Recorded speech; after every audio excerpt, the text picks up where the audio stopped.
जय श्री राम। मेरा आज का ये वीडियो धनु राशि के जातकों के लिए बहुत ही खास होने वाला है और खास होने की वजह है राहु का राशि परिवर्तन। 18 महीने के बाद राहु राशि परिवर्तन करने वाले हैं और राहु अब मेष राशि से निकलकर मीन राशि में गोचर करेंगे। जैसा कि आप सभी जानते हैं कि राहु उल्टी गति चलता है, यानी वक्र गति चलता है सदैव। अब मेष राशि से निकलकर मीन राशि में राहु 18 महीने तक गोचर करेंगे, यानी अब 30 अक्टूबर 2023 को होगा राहु का राशि परिवर्तन और उसके बाद लगभग मई 2025 तक राहु रहेंगे मीन राशि में। इसका आपकी राशि पर, जीवन के सभी पहलुओं पर क्या प्रभाव पड़ेगा, वो सब मैं इस वीडियो में विस्तार से चर्चा करूंगा कि ये 18 महीने आपके लिए सभी स्थितियों के लिए कैसे हैं। इस दौरान अगर देखें तो राहु का परिवर्तन जब होने वाला है तो ये बड़ा ग्रह है, ये 18 महीने तक एक राशि में रहता है। यानी अगर ये ट्रांजिट चेंज करने वाला है तो आपको 30-40 दिन पहले से ही इसके इफेक्ट दिखने शुरू हो जाते हैं, क्योंकि बड़े ग्रहों में यही होता है। शनि है, बृहस्पति है, राहु केतु है, पहले से ही रिजल्ट देना इनका कहीं ना कहीं शुरू हो जाता है। तो आइए आज की इस विशेष और खास चर्चा को आगे बढ़ाते हैं। सबसे पहले मैं आपको बताता हूँ कि इस दौरान राहु क्या करने वाले हैं या किन किन किन चीज़ों पर हमारा इस पर विशेष ध्यान रहेगा वीडियो में। कि राहु मेष से मीन में गोचर करेंगे, क्या प्रभाव होगा। राशि से चौथे भाव में राहु का क्या प्रभाव होने वाला है। राहु इस दौरान 3 नक्षत्र रेवती, उत्तरा भाद्रपद और पूर्वा भाद्रपद नक्षत्र में गोचर करेंगे, इसका क्या प्रभाव होगा। और आपकी राशि से चौथे भाव में जब ये ट्रांजिट करेगा तो आपके स्वभाव पे इसका क्या फर्क पड़ेगा, ये सब मैं आपको इस वीडियो में कवर करने वाला हूँ। इसलिए बहुत ध्यान से और धैर्य से सुनिए, क्योंकि हमारी जो ये वीडियो है ये चंद्र राशि पर आधारित है। हम चंद्रमा से ही गोचर देखने की प्रधानता शास्त्र में कही गई है। अगर आप लगन से देखते हैं तो आप अपनी दशा के हिसाब से देखें, अदरवाइज आप राशि से देखें तो सिर्फ गोचर देखें।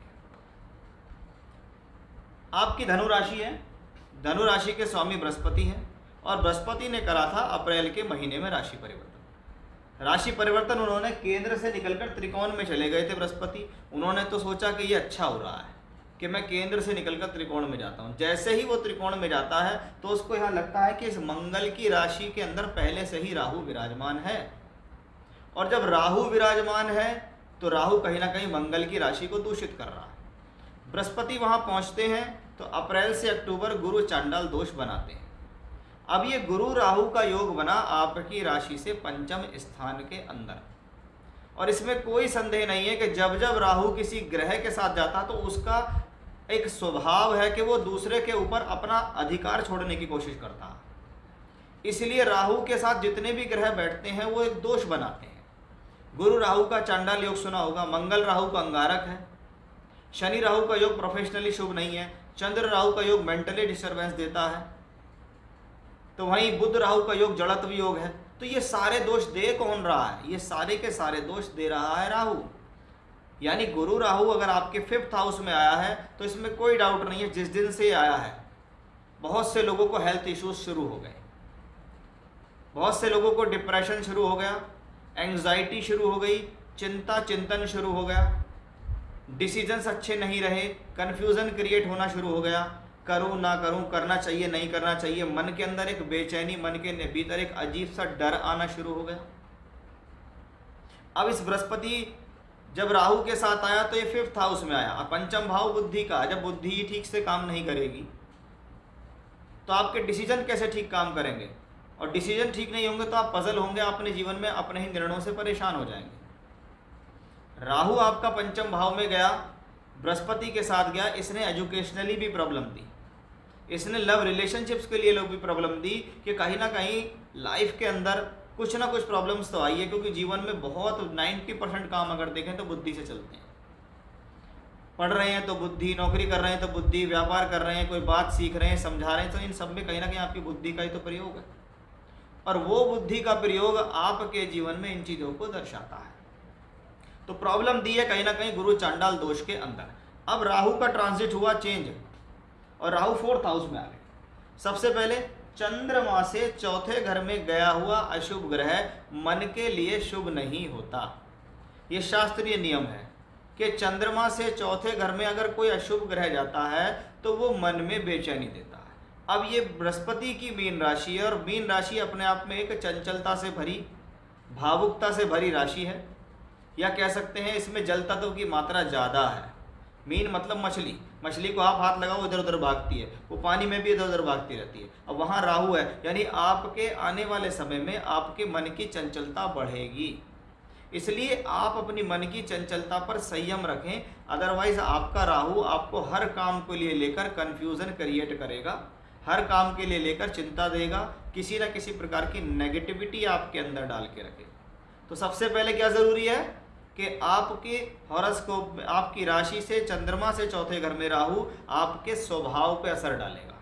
ये चौथा घर है मन का, आपके मन में बिना वजह की क्रोध, बिना वजह के चिड़चिड़ाहट इससे आ सकते हैं, आपकी मदर के हेल्थ इश्यूज़ यहाँ से बढ़ सकते हैं। तो चौथा घर किस चीज़ का है? घर का है, परिवार का। जब आपका मन खुश नहीं है, आप चिड़चिड़ाहट करते हैं, तो ऑलरेडी आपके परिवार के अंदर कोलाहल हो जाएगा, आपके परिवार के अंदर कलह की स्थिति हो जाएगी। आप कहेंगे सब कुछ ठीक चल रहा था लेकिन पता नहीं ऐसा क्यों होने लगा। फिर आप सोचेंगे ये तो मेरे ही कारण हो रहा है, मेरे ही स्वभाव के कारण सब कुछ ऐसा हो रहा है। वो आपकी राशि से राहु चौथे घर में फल देता है, यानी सारा खेल कहीं ना कहीं आपकी मेंटली कंडीशंस पे डिपेंड होता है राहु के ट्रांजिट से। अपने आप को जितना ज़्यादा बोल्ड बनाएंगे, जितना ज़्यादा मजबूत बनाएंगे, योगा करेंगे, प्राणायाम करेंगे, ध्यान लगाएंगे, पॉजिटिव सोचेंगे, पॉजिटिव चीज़ों के साथ रहेंगे, देखेंगे, बातें करेंगे, उतना आपके लिए ये वाइड होगा, बेहतर होगा। राहु का कनेक्शन 4th हाउस से बैठ के 10th हाउस से बनता है। इसका मतलब ये बात सीधी सीधी हो गई है कि कहीं ना कहीं ये जो कॉम्बिनेशन है आपके लिए बेहद शुभ है, क्योंकि ये प्रोफेशनली आपको काम में लगा के रखेगा। ये कॉम्बिनेशन लगातार आपको वर्क देता रहेगा, ये कॉम्बिनेशन लगातार आपके जीवन में किसी न किसी प्रकार से काम की धुन आपको देता रहेगा। ये हमें राहु से दिखाई दिया। अब राहु किसकी राशि में गया? राहु बृहस्पति की राशि में गया।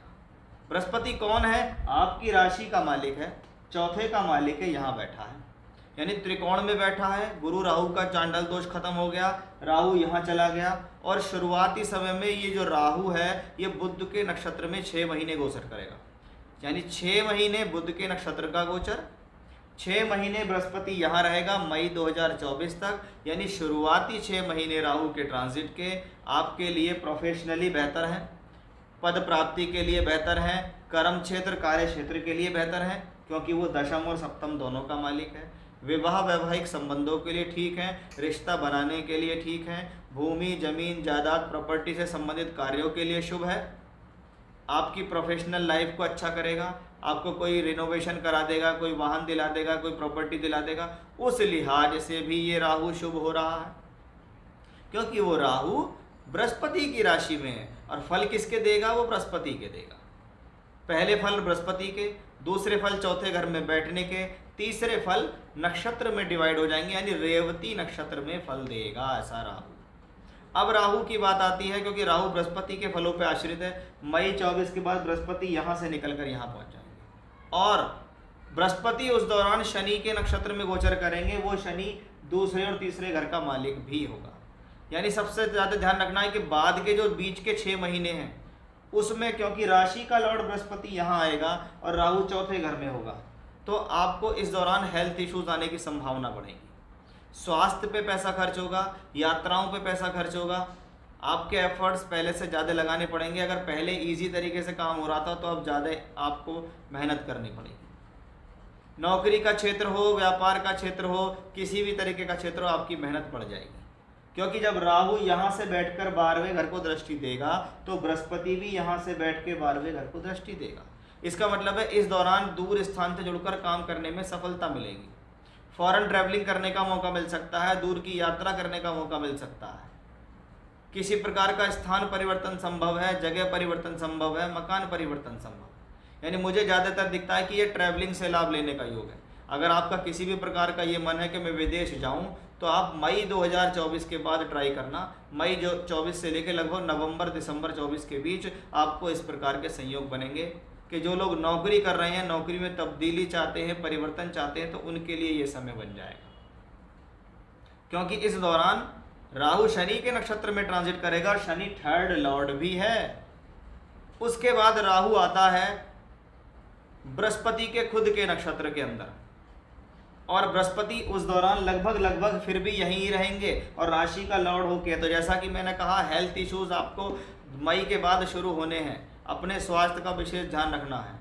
एग्जैक्टली जैसे शनि के फल दिए उसने, एग्जैक्टली बृहस्पति भी ऐसे ही फल देगा, क्योंकि बृहस्पति राशि का मालिक भी है, राहु बृहस्पति की राशि में है, और बृहस्पति स्वयं नक्षत्र वाला भी ट्रांजिट भी चलेगा कि राहु बृहस्पति के नक्षत्र में, यानी 3 बृहस्पति का प्रभाव अकेला आप पर पड़ेगा, और वो 6th हाउस से है, यानी छठे से बैठकर यहाँ देखेगा तो कर्म कार्य क्षेत्र के लिए शुभ होगा। आपकी प्रोफेशनल लाइफ में कोई अड़चन परेशानी हो रही है उन्हें सॉल्व करेगा। 12वें घर को देखेगा तो विदेश यात्रा, विदेश से संबंध, एक्सपोर्ट इंपोर्ट से संबंध बना के फायदा देगा। यहाँ से बैठ के यहाँ दृष्टि देगा, इसका मतलब धन के लिए शुभ है। यही बृहस्पति 4थे घर से बैठकर राहु यहाँ दृष्टि देता है। राहु 4था घर भूमि जमीन जायदाद प्रॉपर्टी का, और ये यहाँ है, यानी आपके जीवन में पैतृक संपत्ति से संबंधित यदि कोई विवाद परेशानी चल रही है, कोई झगड़ा केस मुकदमा चल रहा है, तो वो आपका यहाँ सॉल्व होता दिखाई देगा। यानी राहु का ये ट्रांजिट बस प्रॉब्लम इसलिए है कि वो मन के भाव पे आ रहा है, अदरवाइज सभी तरीके से आपके लिए पॉजिटिव है। ऐसी स्थितियों में आप बृहस्पति का बीज मंत्र ओम ब्रह्म बृहस्पति नमः, भगवान शिव की पूजा और रुद्र गायत्री मंत्र की एक माला का जाप अगर रोजाना करते रहेंगे तो आपके जीवन में आने वाली अड़चनें बहुत आसानी से सॉल्व होती दिखाई देंगी। तो ये था हमारा आज का बहुत ही खास वीडियो कि धनु राशि के जातकों पर कैसा होगा प्रभाव राहु के राशि परिवर्तन का। जय श्री राम।